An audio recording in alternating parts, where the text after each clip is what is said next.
အားလုံးပဲမင်္ဂလာပါခင်ဗျကျွန်တော်တို့ရဲ့ Technology Channel မှာပြန်လည်ကြိုဆိုလိုက်ပါတယ်ကျွန်တော်တို့ရဲ့ Channel လေးမှာ CNC နည်းပညာနဲ့အိမ်တွင်းနဲ့စင်နည်းပညာဗီဒီယိုများကို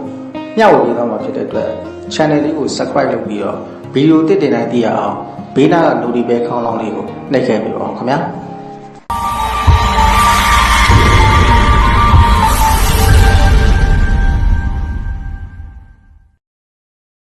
တော့ပြမှာတော့ wire cut အကြောင်းပေါ့နော် wire cut ဆို wire ကြိုးနဲ့ဖြတ်ကျွန်တော်တို့ကဒီဟာကိုဒီမှာ keyway ဖြတ်မယ်ဒီမှာ keyway တစ်ခုဖြတ်မယ်ဒီမှာ keyway တစ်ခုဖြတ်နော်ဒါတော့ကျွန်တော်ဆွဲထားပြီးရအောင်ဟို wire cut မှာ manual လှည့်တဲ့ပါမယ်အရှိနောက်ဘေးညာဘက်ဘယ်ဘက်ပေါ့နော်ပြီးရင်ဒီမှာဒါကျွန်တော်ခုတ်မယ်နော်ဆိုတော့ keyway ကိုကျွန်တော်ကဒီလိုလုပ်တယ်ဒီမှာ keyway တစ်ခုရှိတယ်ဒီမှာ keyway တစ်ခုရှိမယ်ဒီမှာ keyway တစ်ခုရှိဒီကြားတွေကတော့အလုပ်เนาะကျိုးကဒီလိုလာမယ်ဒီလိုစားမယ်ဒီလိုလာမယ်ဒီလိုစားမယ်ဒီလိုလာမယ်ဒီမှာဆုံးမှာပေါ့เนาะအဲတော့အခုဒီမှာ wire cut မှာဘာတွေပါလဲဆိုတော့ဒီအတန်ကိုအပေါ်တက်မယ်အောက်ဆင်းမယ်ပစ္စည်းရဲ့အရှိပုံမူတည်ပြီးတော့เนาะဒါဆိုလို့ရှိရင်ဒီကောင်ပစ္စည်းက380 400လောက် mm လောက်တော့အမြင့်ထားလို့ရတယ်เนาะဒါကတော့သူဒီဂရီထည့်တာ4ဒီဂရီ5ဒီဂရီလောက်ပဲထည့်လို့ရတယ်เนาะအများကြီးထည့်လို့ရတယ်ဒါတော့အရှိနောက်ဒါဆိုဘယ်ညာလှည့်เนาะလှည့်မယ်ဆိုရင်ဒါလေးကိုရင်ဖြုတ်ရတယ်ဖြုတ်ပြီးတော့မှဒါကိုအပေါ်အောက်ချမယ်ပြီးရင်နည်းနည်းပြန်ကျက်လိုက်ပြီးသွားပြီဆိုဒါကိုဒီဂရီလှည့်လို့ရတယ်เนาะဒီမှာဝါယာကျိုးเนาะဒီမှာဒိုင်းမုန်ခိုက်တစ်ခုပါမယ်ဒိုင်းမုန်ခိုက်လို့ခေါ်ဒီကောင်ကဝါယာကျိုးထည့်ဖို့အတွက်ဝါယာကျိုးအထိန်ပေါ့အဲ့ကောင် point 2ရှိရယ် point 1ရှိရယ် point 2ကပိုကောင်းတယ်เนาะ point 2ပဲသုံးတာများကြတယ် point 1ကျတော့မနေဘူးဟိုဝါယာကျိုးကိုကြီးတွေပါနေဆိုမနေဘူးထည့်ရဒီမှာဘိန်းလုံးတစ်လုံးပါမယ်ဒီမှာဒိုင်းမုန်ခိုက်နောက်တစ်ခုပါတော့အပေါ်ထိန်အောက်ထိန်ပေါ့နော်ဒီမှာဒိုင်းမုန်ခိုက်တစ်ခုပါမယ်ဒါအပေါ်ထိန်အောက်ထိန်နော်ဒီမှာဘိန်းလုံးတစ်လုံးပါမယ်ပြီးရင်ဒီမှာဘိန်းလုံးတစ်လုံးပါမယ်ဒီမှာကာဘုတ်ပါအဲ့ကာဘိုက်နဲ့ကာဘုတ်နဲ့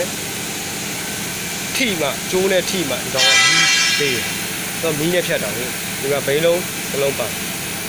နော်အလုံးပေါင်းဘိန်း2 4 6လုံးပါတယ်ကာဘိုက်2ခုပါမယ်ဒိုင်းမုန်ကိုင်း2ခုပါဝါယာကပ်ဒါကတော့သူ့ရဲ့ဒီ diagram ပေါ့ကျိုးဘယ်လိုပတ်ရလဲဘယ်လိုတက်ရလဲဆိုတော့เนาะအဲ့တော့ဒီမှာ water tank တစ်ခုပါမယ် coolant tank ပေါ့เนาะပြီးရင်ဒီမှာ hydraulic တစ်ခုပါအဲ့ hydraulic ကဖြည့်ပေးရတာပေါ့မဖြည့်လို့ရှိရင်ဒီလိုတော့စီနဲ့ hydraulic သွားတာဟုတ်เนาะအဲ့တော့စီနဲ့ဖြည့်ပေးရတယ်ဒီကိုအများနဲ့ထည့်ပေးရတဲ့ခါကျတော့ဒီမှာဘိန်းလုံးဒီဘိန်းလုံးကဒီကောင်ကဒီမှာအဆုံးဒီမှာအစဒီမှာအဆုံးလဲရကိုပတ်တဲ့ပုံမျိုးဒီကောင်ကိုပတ်တယ်နော်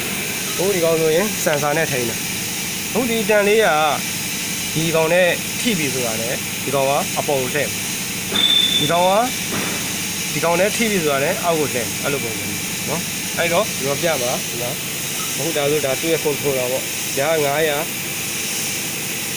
ဒါ100ဒါရေဖွင့်တာဒါရေပိတ်တာဒါဘိန်းလုံးမလဲအောင်လို့ရက်နော်အဲ့တော့အခုလဲမယ်900နဲ့လဲလို့ရှိရင်ကြည့်ဒါဘိန်းလုံးအောက်ကိုလဲနေတဲ့ဟာကိုအောက်ကအတန်လေးနဲ့ဖြည့်ပြီးဆိုတာနဲ့ဒီရက်မယ်အပေါက်ပြန်တယ်နော်ရစ်ဘိန်းလိုပဲကျိုးမပြတ်သွားအောင်လို့စော့တင်းဟိုကလောက်တာနော်အပေါ်အောင်တက်ပြီးတော့စံစာနဲ့ထိန်တာဒါပဲဒါဆက်နော်နောက်အခုချိန်မယ်ဆိုလို့ရှိရင်ပစ္စည်းကိုထိလိုက်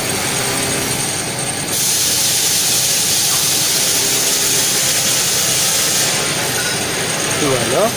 ဒါဆိုရင် ဒီဘက်ကိုတီဗီဒီယိုပေးဒီဘက်ကိုတီ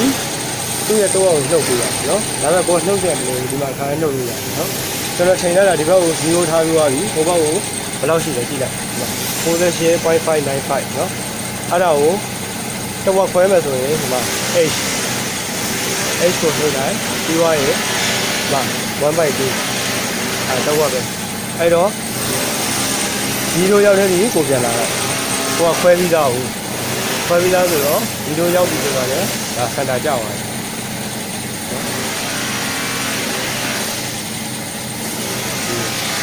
အခုကျွန်တော်တို့ဒီလိုမျက်နှာချင်းဆိုင်ပေါ့ရှေ့လောက်ကို h လို့ပေါ့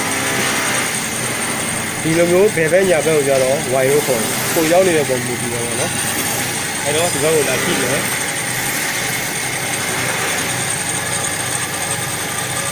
ခုန h ချိန်ပြီးသွားပြီဆိုတော့အခု y ကိုချိန်ဒီမှာ y ကအပြင်လုံးမကြည့်ဘူးဟိုးအောက်လေးပဲကြည့်တယ်တွေ့လားဒါဆို a မကြဘူးနော်အဲ့တော့ဒီဘက်ကိုဆက်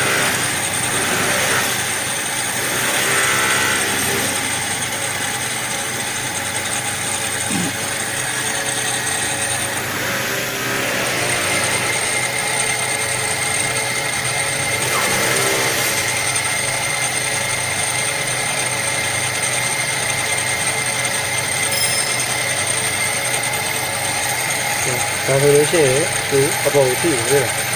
အဲ့တော့နည်းနည်းလေးဟိုရှင်းနေတာနော်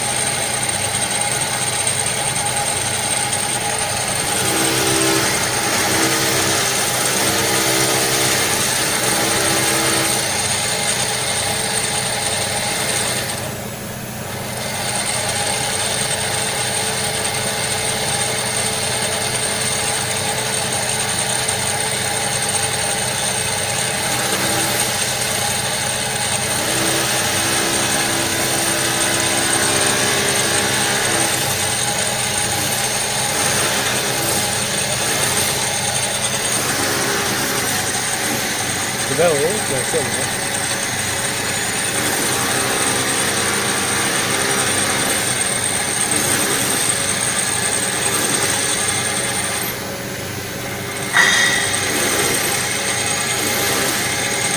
ဒီဘက်ကိုရအလဲတော့ကြည့်နော်အဲ့ဒါကိုညာ0ထောင်ပေါက်0ထားပြီးဒီဘက်ကိုလာကြည့်လိုက်တာ68ရနော်အဲ့တော့ y 1/2ကျန်တယ်49.2အဲ့လိုဒီလိုရောက်တော့ဒီခဲ့တာ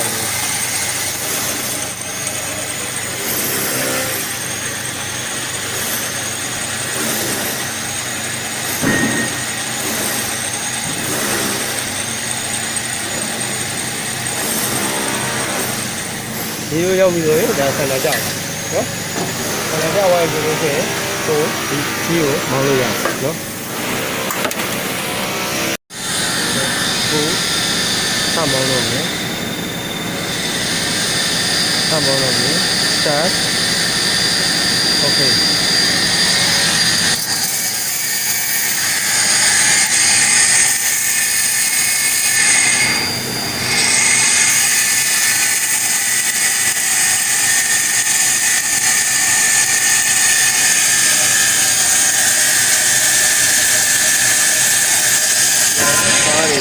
ဟိုမှာ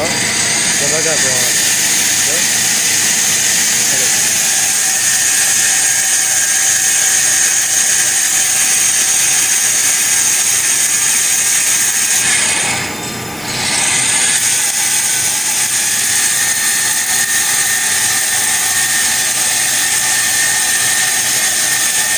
ဒီလိုဆိုတော့ဒီလိုဆို